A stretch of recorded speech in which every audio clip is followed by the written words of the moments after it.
नमस्ते धर्मवीर जी। नमस्ते जी, नमस्ते। सबसे पहले तो आपका बहुत बहुत धन्यवाद। बहुत बहुत धन्यवाद बलराम भ्राता जी, बहुत बहुत धन्यवाद। धन्यवाद धन्यवाद। और धर्मवीर जी, आपको सब, आपको सबको, परिवार को गोवर्धन भैया दूज की बहुत बहुत शुभकामनाएं। बहुत बहुत धन्यवाद, बहुत बहुत धन्यवाद। तो धर्मवीर जी, अभी जिहाद के बारे में थोड़ा बात करेंगे। बिल्कुल करिए, बिल्कुल। तो जिहाद नाम सुनते ही सभी के मन में एक खौफ, लड़ाई झगड़ा का चित्र उभर के आता है। और जी जी लेकिन ऐसे ऐसे भी जाहिल है जो जिहाद को जद्दोजहद से जोड़ता है। आप तो समझ जी ही जी गए कि आप तो समझ ही गए होंगे मैं किसके बारे में बोल रहा हूँ। जी, बिल्कुल बिल्कुल। लेकिन एक नया आया है, उसका मैं जोड़ता हूँ।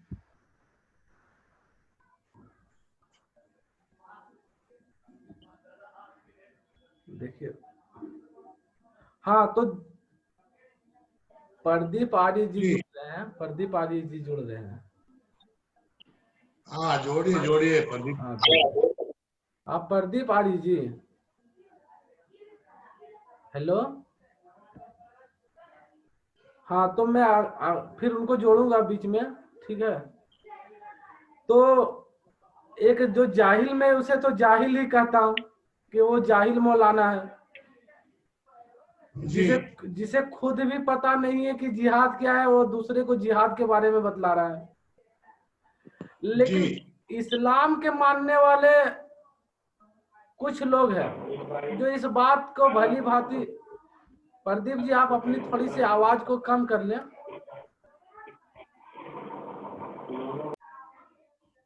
हाँ तो वो जिहाद को गलत तरीके से पेश कर रहा है। जी अब वो जिहाद को जद्दोजहद बतलाने का कार्य कर रहा है। लेकिन जी इस्लाम के मानने वाले चाहे जितनी भी जिहाद का गलत परिभाषा दे दे, लेकिन पंडित जी ने तो जिहाद को पूरी तरह से एक्सपोज करके रख दिया है। इस्लाम जी में इस्लाम में कुरान के बाद हदीस का नंबर आता है। जी और हदीस में सबसे प्रमाणिक, ऑथेंटिक माना गया है तो बुखारी शरीफ की हदीस को माना गया है। जी जी उसमें कई राइटर ने अलग अलग भाग में, किसी ने 6 भाग में, किसी ने 7 भाग में बांटने जी का कार्य किया है। जी, बिल्कुल। और अगर बुखारी शरीफ की हदीस देखें तो जिल्द 2 में एक चैप्टर आया है, किताबुल जिहाद। जी उसमें जिहाद को पूरी तरीका से बतलाने का काम किया है कि हाँ जी जिहाद क्या है। सो यानी जी जी इस्लाम को फैलाने में जो गैर मुसलमानों से जंग किया जाता है उसे जिहाद कहते हैं। लेकिन ये मुस्लिम जगत के लोग तो इस बात को भली भांति अभी समझ रहे हैं कि इतनी आसान नहीं है कि हम हिंदुओं को या वैदिक धर्म के मानने वालों को मिटा करके इस्लाम का परचम को फैला सके। ऐसे में उसने एक नया तरीका खोज निकाला है। जी अभी आपने एक वीडियो भी वायरल हुआ जिसमें देखे होंगे कि पटना का एक मजार है जहां पे एक मुस्लिम महिला और उनके पति, एक मिनट, हाँ जी उनमें से एक कह रहा है कि मैं तेजस्वी को वोट दूंगा, हाँ और उनकी पत्नी मोदी जी का नाम ले रहा है कि मैं मोदी को वोट दूंगा। जी हाँ आपने देखा कि नहीं देखा वो वीडियो? जी जी वो जिहाद क्या है कि लोगों वो भी को, जिहाद है, वो भी एक वो नया भी जिहाद हाँ बिल्कुल, अब तक। अलतकिया है, वो जिहाद नहीं, वो अलतकिया है। हाँ, और इससे पहले भराता अंकुर आर्य ने भी जी न्यूज पे तो दिखलाई दिया कि अलतकिया में किस प्रकार से बीजेपी का एक नेता शाहनवाज हुसैन, शहनवाज हुसैन, वो उसने उसने शब्द ही बोला कि देखिए, अगर कुरान पे बात करेंगे, मैं एक मुसलमान हूँ, बीजेपी का नेता तो हूँ, मैं एक मुसलमान हूँ, पहले मैं मुसलमान हूँ, अगर आप कुरान पे बात करेंगे तो मैं डिबेट छोड़ के चला जाऊंगा, बिल्कुल। ये सब बोला था। तो भ्राता जी देखिए, ये जिहाद जो है, जो असली मौलाना है, असली मुसलमान है, वो खुलकर कहते हैं, खुलकर कहते हैं कि हाँ ये जिहाद है, अल्लाह ने अल्लाह की राह में अल्लाह के दीन को बढ़ाने के लिए, काफिरों को मारने के लिए जो किया जाता है वो जिहाद है। और इसके लिए तो अल्लाह ताला ने सूरह अम्फाल एक पूरी सूरह ही तार दी, जिसका नाम है माल गनीमत। जी जी जी। वो तो पूरी सूरह तार दी कि जो है काफिरों से, गैर मुस्लिमों से, मुशरिकों से आप जो लड़ो, उस पर अटैक करो और उनके माल को लूट लो, और जो माल लूट है वो तुम्हारा माल गनीमत है। खुल्लम खुल्ला कहा है।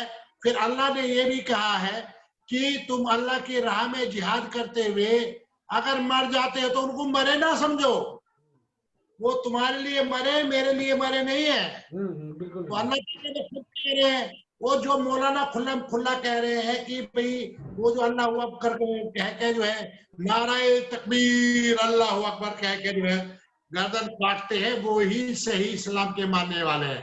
ये अलतकिया के एक पागल बना रहे हैं। ऐसे आरएसएस को धोखा दिया जा रहा है। आरएसएस को क्या, कि राष्ट्रीय मुस्लिम मंच, अगर मुसलमान तो राष्ट्रीय हो ही नहीं सकता।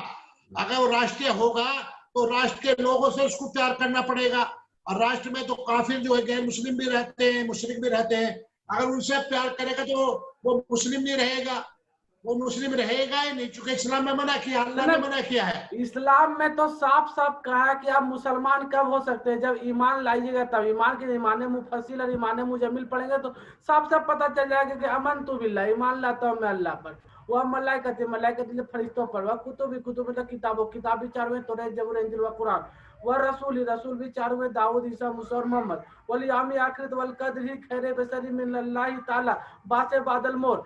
वो तो साफ साफ बता रहा है कि आप जब तक कुरान को नहीं मानते, उनके किताबों को नहीं मानते, पैगंबरों को नहीं मानते, तब तक आप मुसलमान बन ही नहीं सकते।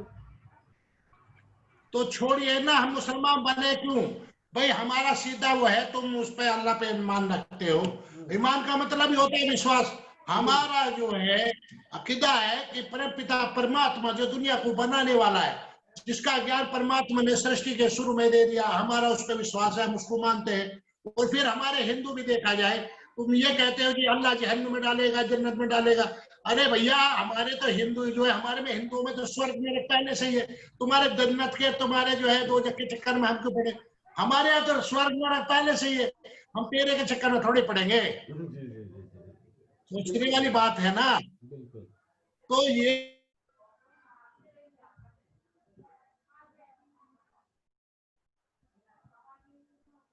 के जो मुसलमान है वो कह रहे हैं, आपने वीडियो देखा होगा कि तुम जो हिंदुओं को इनके त्योहारों की बधाई ना दो। वो वीडियो कितना वायरल है, वो मौलाना कह रहा है त्योहारों की बधाई ना दो। वो खुद कह रहा है, जबकि वहां का अरब का, जहां से इस्लाम की उत्पत्ति हुई है, शुरुआत हुई है, वो बधाई दे रहा है। और अल्लाह ताला ने कहा कि ये तेरे किसी काम में आएंगे काफिर। अगर आज काफिर ना काम आए तो तुम अन्न कहां से खाओगे? अरब कहां से आएगा? ये तो अल्लाह तो वैसे ही झूठा बना पड़ा है, अल्लाह की तो वैसे ही रेत निकली पड़ी है। और अल्लाह कहता है कि मैं काफिरों को मरने के बाद जो है जहन्नम में डालूंगा। मरने के बाद तू होता कौन है साले? तेरी तो हम जुबान खींच लेंगे। अल्लाह तू है क्या साले? नकली अल्लाह है तू है क्या? हाँ, हमें मोहम्मद साहब के लिए गलत नहीं बोलना चाहिए। हजरत मोहम्मद के लिए हमें सम्मान दे के बोलना, चूंकि वो हमारे पूर्वज हैं। ठीक है, वो किसी भी बात को मोने, चूंकि मोहम्मद साहब के पापा पिताजी किस चीज को मानने वाले थे, तो हम में से ही थे, तो हमें उनके लिए, माता आयशा के लिए अच्छा बोलना चाहिए। लेकिन जो हमें कह रहा है, कह तो अल्लाह रहा है ना कि तुम्हें जो है मैं मरने के बाद भी चैन से नहीं रहने दूंगा। तुम्हें गर्म पानी पिलाऊंगा, पी पिलाऊंगा, तू आ ना सामने, अल्लाह तेरे में दम है तो तू हमें अब करके दिखा दे, मरने के बाद कौन देखेगा? तेरे में दम है तो हमें अब करके दिखा दे, इस दुनिया में तेरे में दम है तो। तेरे को देखिए, तेरे बस की पूरी तुमने जोड़ लगा ली 14 साल से। काफिर, काफिर का मतलब जो गैर इस्लाम है, जो गैर